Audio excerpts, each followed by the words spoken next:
Hello, students. So, I am again back with part 2 of chapter number 1 Medieval Europe Rise and Spread of Christianity. Student, in part 1, we have discussed till Ancient Roman Empire. This video will start with Roman Empire. ठीक है, हम लोगों ने यहाँ तक बच्चा first part में discuss कर लिया था। Ancient Roman Empire first part में कंप्लीट किया था। इस वीडियो को हम लोग स्टार्ट करेंगे रोमन एम्पायर से। The Roman Empire include the territory of almost whole of England, France, southern Europe. अगर हम बात करें कि रोमन एम्पायर में कितना बड़ा रोमन एम्पायर था या कौन कौन सी टेरिटरी उसके साथ थी, तो वो थी इंग्लैंड, फ्रांस, सदर्न यूरोप। ठीक है, इसके अलावा northern stretch of Africa, Egypt भी किसके ही कंट्रोल में था? रोमन एम्पायर के कंट्रोल में था। तो एक बात सुनो स्टूडेंट, अगर आपने वर्ल्ड मैप देखा होगा तो आपको पता होगा यहाँ पर है यूरोप, सॉरी फिर से बनाते हैं। यहाँ पर अगर है यूरोप, ठीक है, और यहाँ पर है अफ्रीका, यहाँ पर है मेडिटेरेनियन सी। तो बच्चा अगर पूरा यूरोप में, यूरोप के सदर्न यूरोप तक मेरा कंट्रोल है, इंग्लैंड पे मेरा कंट्रोल है, फ्रांस पे मेरा कंट्रोल है, यहाँ पर नदर्न स्ट्रेच पे मेरा कंट्रोल है, इवन इजिप्ट पे भी मेरा कंट्रोल है, तो बेटा ये पूरे पार्ट पे मेरा कंट्रोल है। तो मुझे बताओ कि मेडिटेरेनियन सी भी किसकी हुई? मेरी हुई ना, क्योंकि यहाँ भी मेरा कंट्रोल, यहाँ भी मेरा कंट्रोल, तो बीच का पानी किसका? मेरा। तो रोमन एम्पायर पूरे इंग्लैंड, पूरे फ्रांस, पूरे सदर्न यूरोप को कंट्रोल करते थे, साथ में अफ्रीका का नदर्न पार्ट, इजिप्ट, मेडिटेरेनियन सी भी किसके कंट्रोल में था? Roman empire. मेडिटेरेनियन सी से उस टाइम में बहुत ट्रेड होता था, आज भी होता है। तो मेडिटेरेनियन सी का ट्रेड भी किसका हुआ? Roman Empire. क्योंकि मेडिटेरेनियन सी इनके पास थी, ट्रेड इनके पास था, तो इनके पास बहुत सारी वेल्थ थी, बहुत पैसा था। ठीक है, enable the ruler to spend their life in luxury. क्योंकि इतना पैसा इनके पास था, तो जो रूलर्स थे उनकी लाइफ बहुत ही कैसी थी बच्चा? लग्जरी। ठीक है, the Roman emperors monarchy was established in Rome by Julius Caesar. Julius Caesar वो पर्सन थे जिन्होंने रोम में मोनार्की को एस्टेब्लिश किया। जूलियस सीजर माइटी डिक्टेटर थे, उन्होंने पूरे के पूरे रोमन एम्पायर को एस्टेब्लिश किया, उसको एक्सपांड किया। बट उनका जब असैसिनेशन हो गया, असैसिनेशन मतलब पॉलिटिकल मर्डर्स को हम क्या बोलते हैं? असैसिनेशन। कोई किंग है, क्वीन है, पीएम है, सीएम है, जब इनका मर्डर होता है तो बच्चा हम उसको मर्डर ना बोल के क्या बोलते हैं? असैसिनेशन। जब जूलियस सीजर का असैसिनेशन हो गया तो पावर किसके पास आ गई? उनके अपने ग्रैंड नेप्यू ऑक्टावियन के पास। समझ में आई बात? After the assassination of Julius Caesar, power fell under the control of grand nephew Octavian. Octavian को ही हम बोलते हैं अगस्टस सीजर। ठीक है, ऑक्टावियन ने 44 ईयर प्रॉपर रूल किया। 37 बीसी से इनका रूल स्टार्ट होता है। अगर मैं क्रिश्चियनिटी या जीसस क्राइस्ट के बर्थ को बोल दूं 1, तो इसके पहले 37 ईयर रूल कर रहे थे ऑक्टावियन, और जीसस क्राइस्ट के बर्थ के बाद भी 8 ईयर तक रूल किया। किसने बच्चा? अगस्तस ने। ठीक है, तो ये हुए टोटल 44 ईयर का रूल किसके पास था? ऑक्टावियन के पास। 37 ईयर पहले किया उन्होंने जीसस क्राइस्ट के, और 8 ईयर बाद में। ठीक है, he was an efficient ruler and his reign was one of the peace. ये अगस्तस जो थे बहुत ही अच्छे रूलर थे, इनकी रीन में, इनके काल में बहुत पीस थी, शांति थी, इसीलिए इनके पीरियड को पैक्स रोमाना कहा जाता है। हिस्ट्री में पैक्स रोमाना किसके पीरियड को, किसकी रीन को बोला जाता है बच्चा? अगस्तस की। Now decline of Roman Empire. कैसे रोमन एम्पायर डिक्लाइन हुई?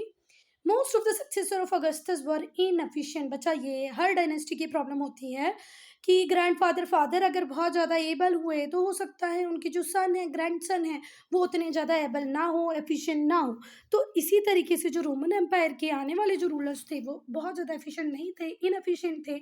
सिर्फ कुछ को छोड़ दो। किसको छोड़ दें हम? मार्कस ऑरेलियस को छोड़ दें, डेक्लोशियन को छोड़ दें, और कॉन्स्टेंटाइन को छोड़ दें। डेक्लोशियन, कॉन्स्टेंटाइन, मार्कस ऑरेलियस, ये ऐसे रूलर थे जो एफिशिएंट थे। एक बात और याद रखना बच्चा कि हर किंग के नाम का एक बारी प्रोनाउंसिएशन गूगल पे देख ही लेना। ठीक है, भले ही वो आपके टीचर बताए, उसके बाद भी मैंने बताया, उसके बाद भी।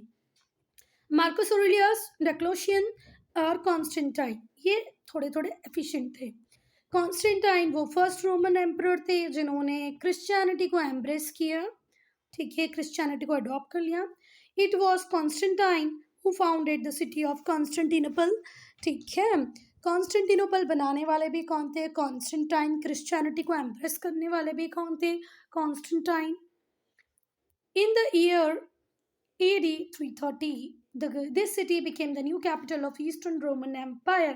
कॉन्स्टेंटिनोपल जो किसने बनाई थी? कॉन्स्टेंटाइन ने बनाई थी। वो क्या बन गई? न्यू कैपिटल बन गई ईस्टर्न रोमन एम्पायर की, also called the Byzantine Empire. तो स्टूडेंट, बाइजेंटीन एम्पायर कौन सा एम्पायर है? Eastern Roman Empire. Eastern Roman Empire का ही दूसरा नाम बाइजेंटीन एम्पायर है। और बाइजेंटीन एम्पायर की कैपिटल कौन बनी? कॉन्स्टेंटिनोपल। ठीक है, कब? 330 AD में। ठीक है, एनो डोमिनी 330 में कॉन्स्टेंटीन की founded city Constantinople Byzantine Empire की कैपिटल बन गई। बाइजेंटीन एम्पायर क्या है? Eastern Roman Empire. Emperor Constantine renamed the ancient Greek city of Byzantine as Constantinople. ठीक है, फिर क्या हुआ स्टूडेंट? फिर कॉन्स्टेंटाइन ने क्या किया स्टूडेंट? बाइजेंटीन का नाम बदल के क्या कर दिया? कॉन्स्टेंटिनोपल कर दिया। The empire had beautiful church. ठीक है, चर्चेस नहीं बेटा, चर्च। जो एम्पायर बना उसमें बहुत सारे ब्यूटीफुल चर्च बन गए। इसमें से सबसे फेमस था church of Saint Sophia in Constantinople. Constantinople में बना चर्च ऑफ सेंट सोफिया। ये थोड़ा ध्यान रखना स्टूडेंट कि जो सेंट पीटर्स चर्च था उसकी बात नहीं हो रही है। ये सेकंड चर्च बना जो बहुत फेमस हुआ, उसका नाम था church of Saint Sophia in Constantinople. कहाँ बना? ये कंस्टेंटिनोपल में बना। Constantinople was the largest city of Europe. और कंस्टेंटिनोपल क्या बन गई? यूरोप की बहुत बड़ी, सबसे बड़ी, मतलब बहुत बड़ी नहीं, सबसे बड़ी सिटी। यूरोप की सबसे बड़ी सिटी कॉन्स्टेंटिनोपल। तो स्टूडेंट, रोमन एम्पायर के डिक्लाइन में हमने पढ़ा कि अगस्टस के बाद के जितनी भी सक्सेसर थे वो बहुत ज़्यादा एफिशिएंट नहीं थे। सिर्फ किसको हम छोड़ दें? मार्कस ऑरेलियस को छोड़ दें, डेक्लोशियन को छोड़ दें, कॉन्स्टेंटाइन को छोड़ दें, तो बाकी के सारे इनएफिशिएंट रहे। तो क्रिश्चियनिटी को एम्ब्रेस किया कॉन्स्टेंटाइन ने। कॉन्स्टेंटाइन ने ईस्टर्न रोमन एम्पायर, जिसको हम बाइजेंटीन एम्पायर भी बोलते हैं, बाइजेंटीन एक ग्रीक सिटी थी जिसका नाम बदल दिया कॉन्स्टेंटाइन ने और कर दिया कंस्टेंटिनोपल। और बहुत सारे ब्यूटीफुल चर्च बनाए वहाँ पर। उसमें से एक चर्च था सेंट सोफिया, कहाँ पर? कॉन्स्टेंटिनोपल में था। कॉन्स्टेंटिनोपल लार्जेस्ट सिटी बन गई, कहाँ की? यूरोप की। Decline of ancient Roman Empire. बच्चा, एक टाइम के बाद एंशिएंट रोमन एम्पायर डिक्लाइन करने लग गई। कब डिक्लाइन करने लग गई? जो वेस्टर्न रोमन एम्पायर था lasted for about 1600 year ago. आज से 1600 year ago western Roman Empire fall हुआ। ठीक है, किससे हुआ? क्योंकि जो बारबेरियंस थे वो रेपिटेटिव अटैक्स करते थे। किसके ऊपर? रोमन एम्पायर के ऊपर। Barbarian tribe and slave rebellion भी होने लगे। स्लेव मतलब क्या होता था? गुलाम। ठीक है, जो गुलाम लाए गए खरीद कर, उन लोगों ने भी रिबेलियन किया। बारबेरियन ट्राइब हमेशा अटैक करती रही। इससे पूरा के पूरा एम्पायर वीक हो गया तो डिक्लाइन कर गया। क्या बात समझ में आ गई? हम लोग पढ़ रहे हैं कि एंशिएंट रोमन एम्पायर कैसे डिक्लाइन कर गया। तो बच्चा, दो रीजन है एंशिएंट रोमन एम्पायर के डिक्लाइन करने के। कब डिक्लाइन हुआ? 600 ईयर अगो। तो बच्चा, बात थी पहला तो बारबेरियंस हमेशा एक बारबेरियन ट्राइब थी जो इनके ऊपर अटैक करती थी। दूसरा रीजन था कि जो स्लेव थे वो भी कंटिन्यू रिबेल कर रहे थे। The army was losing its strength and the empire become weak. Army की स्ट्रेंथ कम होती गई, धीरे धीरे करके एम्पायर वीक हो गया। फाइनली रोमन एम्पायर खत्म हुआ in the 5th century AD। 5th century AD में पूरा के पूरा रोमन एम्पायर कोलैप्स कर गया। Yes students, so before in 73 BC, ठीक है, before Christ, 73 year before Christ. ठीक है, BC 73, इन BC 73 लगभग 70,000 स्लेव्स जो थे वो स्पार्टकस के अंडर में थे। ठीक है, इन BC 73 about 70,000 slaves under Spartacus की पास में कितने स्लेव थे बच्चा? 70,000 स्लेव थे। कब थे? 73 BC में। ठीक है, उन्होंने रिबेलियन स्टार्ट किया। स्लेव मतलब गुलाम। उनको अब लगने लगा भाई हमारी लाइफ ऐसी क्यों है, हमें क्यों खरीदा और बेचा जाता है। उन्होंने रिबेलियन स्टार्ट कर दिया। And the highly train Roman army spend more than a year to bring peace. इन लोगों ने, ये 70,000 स्लेव ने रिबेलियन जब स्टार्ट किया ना, तो रोमन आर्मी को बेटा 1 साल लग गया, 1 साल से ज्यादा लग गया पूरी टेरिटरी में पीस वापस लाने में। अब इससे क्या हुआ, पूरा साल 1-1.5 साल जब की हुई आर्मी लड़ेगी तो बहुत सारे रिसोर्सेज ड्रेन हो जाएंगे। अगर आर्मी और किसी भी स्लेव की जब लड़ाई होती है बच्चा, हम अगर इतना भी मान लें कि 10 स्लेव की डेथ हुई होगी, तो उसमें तुम्हें नहीं लगता कि 2 आर्मी पीपल की भी डेथ हुई होगी, है ना? जब भी लड़ाई होती है नुकसान तो दोनों साइड से होता है। और ये लगभग 1 साल चलने वाली लड़ाई थी, तो हम ये नहीं बोल सकते कि अपर एंड हमेशा से रोमन आर्मी के पास ही था। तो इतनी हाईली रोमन आर्मी को भी लगभग 1 साल से ज़्यादा लग गया पूरे रिबेलियन को दबाने में, शांति लेके आने में। बहुत सारे रिसोर्सेज ड्रेन हो गए। किसको? अपने इंटरनल कॉन्फ्लिक्ट से ही जीतने में। मतलब ये तो खुद का, उनके ऊपर कोई अटैक नहीं करा था, ये स्लेव तो उनकी टेरिटरी के अपने कंट्रोल में थे ना। उन लोगों ने रिबेलियन किया, तो अपनी कंट्री में खुद के लोगों से पीस लाने में कितना टाइम लग गया? 1 साल से ज़्यादा लग गया। जितने रिबेलियन हो रहे थे, उससे जो रॉयल कॉफर्स थे उनके रिसोर्सेज ड्रेन हो गए। बहुत सारे रिसोर्सेज फालतू में खर्च हो गए, जिसका कुछ मतलब नहीं था। फाइनल ब्लो कब आया रोमन एम्पायर में? जब रोम को इन्वाइट किया जर्मन ट्राइब ने। ठीक है, from the north by Goths, Franks, Visigoths and Vandals. अब बेटा ये तो चल ही रहा है कि बारबेरियन एम्पायर क्या कर रही है, आपके ऊपर अटैक कर रही है, इंटरनल कॉन्फ्लिक्ट हो रहे हैं, मतलब आपका स्लेव खुद लड़ाई कर रहा है। इसके बाद जर्मन ट्राइब ने भी आपके ऊपर अटैक करना स्टार्ट किया, आपको इन्वेट करना स्टार्ट कर दिया। Goths, Franks, Visigoths, Vandals. Finally in AD 476 anno domini after anno domini है, ठीक है, 476 में जो वंडल्स थे उन्होंने ओवरथ्रो किया एम्परर को and took position of western part of empire, western part of Europe. तो बच्चा वेस्टर्न पार्ट किसके पास हो गया, आ गया है? वेंडाल्स के पास आ गया है, जिन्होंने रोमन एम्पायर के एम्परर्स को हरा कर अपने आप को एस्टेब्लिश कर लिया है। अच्छा स्टूडेंट्स, लर्न करने के लिए स्पेलिंग लिखने के लिए आप इसको वेंडल्स जरूर बोल दें, पर इसमें ए का प्रोनाउंसिएशन नहीं है, वेंडिस है। ठीक है, वेंडिस ने ओवरथ्रो किया एम्परर को और वेस्टर्न पार्ट पे कंट्रोल कर लिया। वेंडल्स लर्न करने के हिसाब से, कॉपी में टेस्ट देने एग्जामिनेशन के हिसाब से सही है, पर बोलोगे आप क्या? वेंडिस। ठीक है। Impact on Europe. The Roman Empire in the West collapsed as a result of invasions. Barbarian invasions की वजह से, दूसरे अदर फैक्टर्स की वजह से भी रोमन एम्पायर कोलैप्स कर गई। East continue for about 1000 year as a eastern Roman Empire और बाइजेंटीन एम्पायर। पर बेटा अभी वेस्टर्न एम्पायर फॉल हुई है, कोलैप्स हुई है। अभी ईस्टर्न रोमन एम्पायर, जिसको ही हम बाइजेंटीन एम्पायर बोलते हैं, वो कंटिन्यू है। The Turks conquered this part of Roman Empire in 453 and renamed Constantinople as Istanbul. अगर आपसे कोई पूछेगा कि कंस्टेंटिनोपल को इस्तानबुल, आज का करंट का इस्तानबुल किसने नेम दिया है, तो वो टर्क्स ने दिया है। ठीक है, टर्क्स ने रोमन एम्पायर के इस पार्ट के ऊपर क्या किया? कनकर कर लिया, जीत लिया इस पार्ट को, और कंस्टेंटिनोपल को किसका नाम दे दिया? इस्तानबुल का नाम दे दिया। The fall of Constantinople encourage the growth of small state. और जैसे ही कंस्टेंटिनोपल का फॉल हुआ, बहुत सारे छोटे छोटे पार्ट्स बन गए। ठीक है, जिनको कॉन्स्टेंटाइन ने जीता था या अगस्टस ने जीता था, वो सब अब इंडिपेंडेंट होकर छोटे छोटे पार्ट्स में डिवाइड हो गए। कंस्टेंटिनोपल का नया नाम आ गया, जो था Istanbul. Yes, the fall of Constantinople, Charlemagne encourage the growth of small state. Charlemagne का फॉल बोलो या कॉन्स्टेंटिनोपल का फॉल बोलो, तो यहाँ पर बहुत सारी इंडिपेंडेंट टेरिटरीज बनने लगी, स्मॉल स्टेट बनने लगे।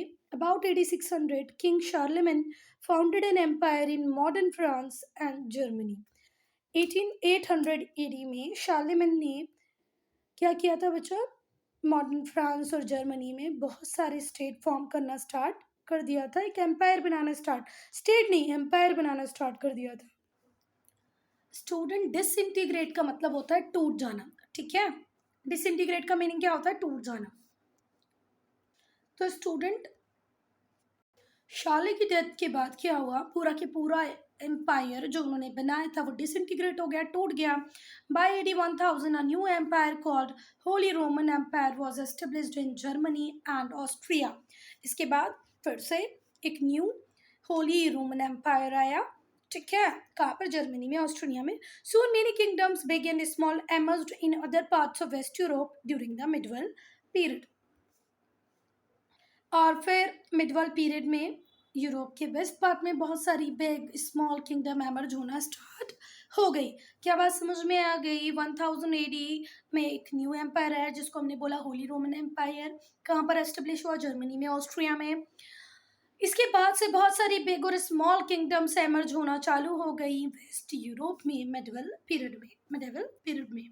स्टूडेंट, जब भी आप फोटो सेंड करें वीडियो के लिए प्लीज़ देख लें कि वो फोटो क्लियर है कि नहीं है। अभी देखो फोटो क्लियर ही नहीं है, ठीक है। किसी फोटो में आप किसी पैराग्राफ को कट कर देते हैं, कहीं पर फोटो प्रॉपर नहीं होती है, तो प्लीज़ थोड़ा सा ध्यान रखिए कि इमेजेस क्लियर हो। Emergence of Turks and crusades. Turks का इमरजेंस और क्रूसेड अब हम पढ़ेंगे। Christianity was gradually accepted by the Roman emperors and later by chiefs of other European kingdoms। बच्चों, धीरे धीरे करके क्रिश्चियनिटी को सबने एक्सेप्ट कर लिया, भले ही वो रोमन एम्परर्स हों या other chiefs of European kingdom हो, दूसरे यूरोपियन किंगडम के चीफ हों। Church become a powerful institution and pope became the head of Christian world. बच्चा, चर्च बहुत ज़्यादा पावरफुल होते गए धीरे धीरे और पोप क्रिश्चियन वर्ल्ड की हेड बन गए। His seat of authority was in Roman, ठीक है, कहाँ पर? रोम में उनकी authority, his seat of authority was in Roman नहीं, रोम में वो एस्टेब्लिश हुए। पूरे क्रिश्चियन वर्ल्ड के हेड बन गए। कौन? पोप। चर्च बहुत पावरफुल इंस्टीट्यूशन बन गए।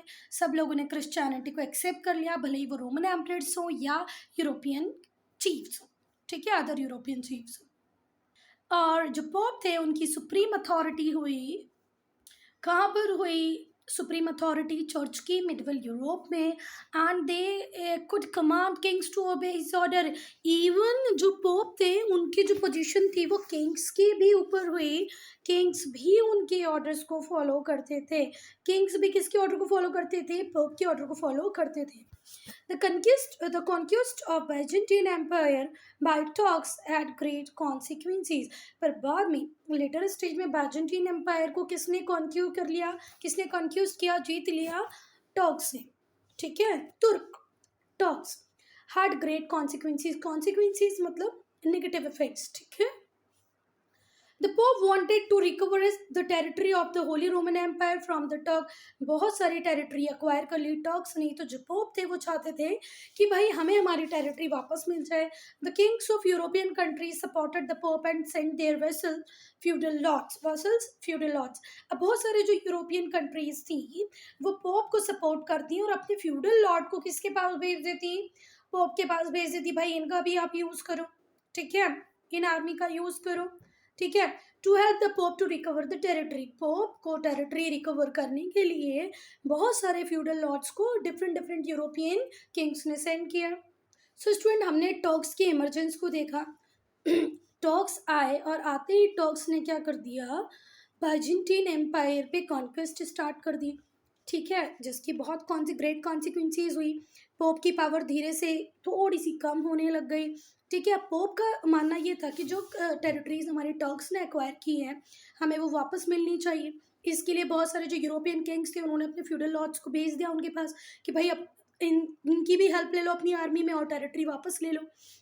The feudal lords were very powerful land lords. और जो फ्यूडल लॉर्ड्स होते थे वो बहुत ही पावरफुल लैंड लॉर्ड्स होते थे। Land was their source of power, और उनकी पावर का सोर्स थी land. They were military governors and feudal system allowed them to have an army। अब जो ये जो feudal lords थे इनके पास अपनी आर्मी थी, इनके पास अपनी लैंड थी जिस पे टैक्स कलेक्ट करके ये बहुत सारा पैसा इकट्ठा कर लेते थे। The wars against the Turks were called holy wars और crusade। Crusades क्या है बच्चा? holy wars हैं। crusade क्या है? holy wars। किस किस के बीच में हो रहे हैं crusade? टर्क्स और बाइजेंटीन एम्पायर। एक साइड पोप है, दूसरे साइड टर्क है, ठीक है। पोप चाहते हैं कि भाई हमारी टेरिटरी तुमने एक्वायर की है वो वापस कर दो। टर्क्स अपने एरिया को एक्सपांड करना चाहते हैं। तो क्रूसेड्स का मतलब होता है होली वॉर्स, ठीक है। The European fail to recover the territory, पर भैया टर्क्स कहीं भारी पड़े, उनकी आर्मी ज़्यादा केपेबल थी, तो यूरोपियंस अपनी टेरिटरी को रिकवर नहीं कर पाए। However due to crusades they came into contact with Arab traders, और क्रूसेड्स की वजह से वो किसके कांटेक्ट में भी आ गए, अरब ट्रेडर्स के कांटेक्ट में आए। The rich feudal lords become increasingly interested in buying luxury items coming from the East, Asia, primarily India and China.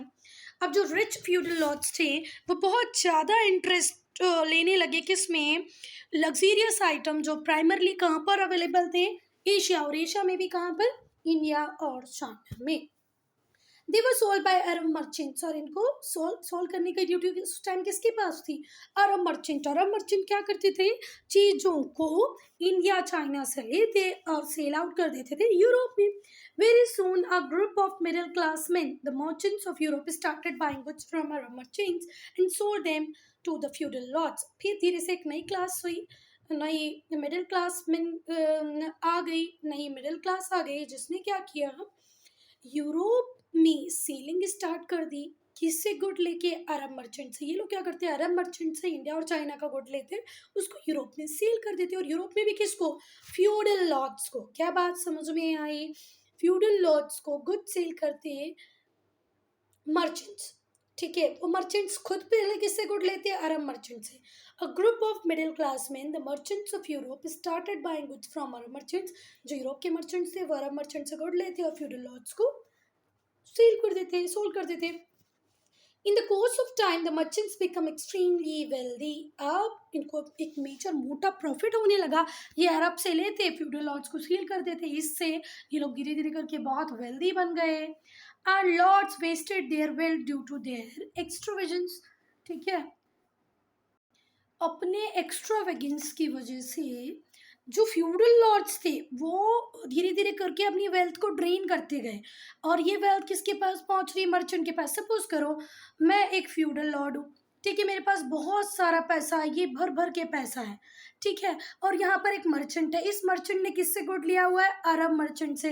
तो अरब मर्चेंट से इसने गुड लिया और फ्यूडल लॉर्ड को सेल किया, तो फ्यूडल लॉर्ड के पास क्या आ गया, गुड आ गया, और पैसा किसके पास चला गया, इस मर्चेंट के पास। तो धीरे धीरे करके मर्चेंट तो वेल्दी बनते गए, और जो फ्यूडल लॉर्ड्स थे वो अपने एक्स्ट्रावेगेंस की वजह से, अपनी एक्स्ट्रावेगेंस का मीनिंग होता है फिजूल खर्ची, वो खर्च आप कर रहे हो जिसकी कोई ज़रूरत नहीं है। तो फ्यूडल लॉर्ड्स अपने एक्स्ट्रावेगेंस की वजह से धीरे धीरे करके अपनी वेल्थ को लूज करते गए, और मर्चेंट वेल्दी बनते गए। कुछ फायदा अरब मर्चेंट को हुआ और कुछ यूरोपियन मर्चेंट को। Due to this was the major reason for the downfall of feudal lords, और धीरे धीरे करके फ्यूडल लॉर्ड्स का भी डाउनफॉल होने लगा, क्योंकि जिस वेल्थ के एक्यूमुलेशन से इतने पावरफुल ये बने थे, धीरे धीरे करके इन्होंने इनके एक्स्ट्रावेगेंस नेचर, फिजूल खर्ची वाले स्वभाव के कारण सब खत्म कर दिया। Impact of monasteries, impact of monasteries. The church and monasteries of Europe made a number of contribution to society. Society में church ने monasteries ने बहुत contribute किया है. They served as monasteries where the missionaries wrote copies of Bible. देखो monasteries वो places थी जहाँ पर जो मिशनरी के लोग थे वो बाइबल की कॉपी लिखते थे। मनुस्क्रिप्ट, मनुस्क्रिप्ट क्या होता है, हाथ से लिखी जाने वाली बुक्स को आप क्या बोलते हो, मैन्यूस्क्रिप्ट, ठीक है। तो उस टाइम में तो प्रिंटिंग मशीन्स अवेलेबल नहीं थे, तो मैन्यूस्क्रिप्ट बाइबल की बनती थी मोनेस्ट्रीज में। Since there was no printing facility, printing facility नहीं थी, तो हैंड रिटन बाइबल बनी, और जिस भी चीज़ को आप हाथ से लिखते हो वो क्या है, मैन्यूस्क्रिप्ट है, ठीक है। तो उस टाइम में बाइबल की हैंड रिटन कॉपीज चलती थी और उनको लिखा जाता था मोनेस्ट्रीज में। Church also became the centre of education, church education का सेंटर बन गए, और उस टाइम में जो लैंग्वेज सिखाई और लर्न की जाती थी वो थी लैटिन, जो कि आज की डेड लैंग्वेज है, ठीक है। Grammar, logic, arithmetic, theology, theology, arithmetic, logic, grammar, ये सब चर्च में पढ़ाया जाता था। पर लैंग्वेज कौन सी यूज़ होती थी बच्चा, लैटिन। आज लैटिन को पढ़ते हैं तो सिर्फ हमारे डॉक्टर्स, जितना भी मेडिकल साइंस है वो पूरा के पूरा लैटिन लैंग्वेज में लिखा गया है। Later many universities such as Paris, Bologna, Bologna कहाँ पर है, इटली में है, Oxford, Cambridge in England were started by the church. Bologna, Paris, Oxford, Cambridge, ये सब स्टार्ट किए हैं किसने? चर्च। ठीक है student, if we talk about medieval European architecture, so church are the best specimen. अगर आपको मिडवल यूरोपियन आर्किटेक्चर देखना है तो आप चर्च को देखें, चर्चेस को देखें। बहुत सारे जो चर्चेस थे वो बेस्ट स्पेसिमेन है मिडवल यूरोपियन आर्किटेक्चर का, बिल्डिंग्स का, डिजाइंस का। The earlier church followed the Roman style with spacious central hall. एक बहुत ही स्पेशियस सेंट्रल हॉल होगा जो कि स्पेशली किस में बनाया गया था? स्टार्टिंग में रोमन स्टाइल में।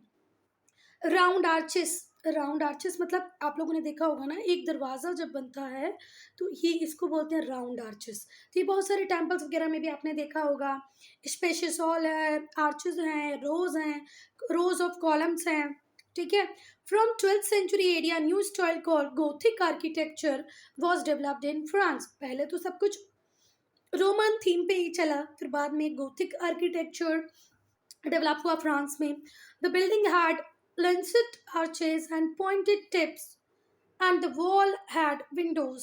वॉल में विंडोज बनने लग गए, पॉइंटेड टिप्स बनने लग गई, लेंसेट आर्चेस बनने लग गए। जो रोमन स्टाइल था उसमें आर्च ऐसे बनाया जाता था। ठीक है। पर जो गोथिक आर्किटेक्चर आया जो फ्रांस में डेवलप हुआ उसमें लेंसेट आर्चेस बनी, वो आर्चेस ऐसी होती थी, ऐसे। ठीक है। मैं बना नहीं पा रही हूँ प्रॉपर, आप गूगल करके सर्च करना। ऐसी तो नहीं होती थी वो कुछ इस टाइप की होती थी। ठीक है। लेंसेट आर्चेस ऐसे होती थी, और एक बार आप गूगल पे और देख लें। वॉल में विंडोज होने लगी। Window panes were of stain glass and added to the beauty. Glasses का यूज होने लगा जिससे ब्यूटी और बढ़ गई। So student, I am ending this video here only. If you have any doubt, any problem, to write in comment section.